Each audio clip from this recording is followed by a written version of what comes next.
ঘূর্ণিঝড় রেমালে বিধ্বস্ত ফসলি জমি, প্রায় ১ মাসেও শুকায়নি ক্ষতচিহ্ন, নষ্ট হয়ে গেছে ক্ষেতের সবজি।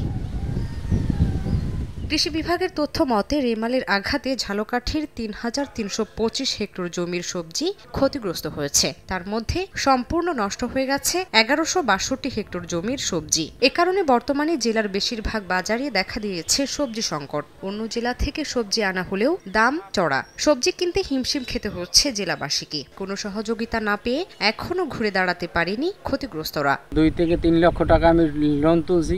লোন আমি কিভাবে পরিশোধ করবো তা বলার মতো ভাষা নাই। এখন জন্ম সনদ দিয়ে খোলো বিকাশ স্টুডেন্ট অ্যাকাউন্ট। নিজের বিকাশ নিজে কর। আমরা অনেক কষ্টের ভিতর আছি এবং আমাদের বাড়ি ঘরের অনেক ক্ষয়ক্ষতি হয়েছে। বন্যায় আমাদের তরি তরকারি সব নষ্ট হয়ে গেছে। ঘূর্ণিঝড় রেমালের পরে সবকিছুই অস্বাভাবিক। ক্ষতিগ্রস্ত কৃষকদের প্রণোদনার আওতায় আনার আশ্বাস কৃষি বিভাগের। ক্ষতিগ্রস্ত যারা কৃষক কিষানি তাদেরকে সহায়তা কার্যক্রম আসলে আমরা তাদের মাঝে কিন্তু এই কার্যক্রম কিন্তু আমরা দিতে সক্ষম হব। কৃষি সম্প্রসারণ অধিদপ্তরের তথ্য মতে রেমালে প্রায় ২৩.৫ কোটি ৭১ লাখ টাকা মূল্যের সবজি নষ্ট হয়েছে। সময় সংবাদ, ঝালকাঠি।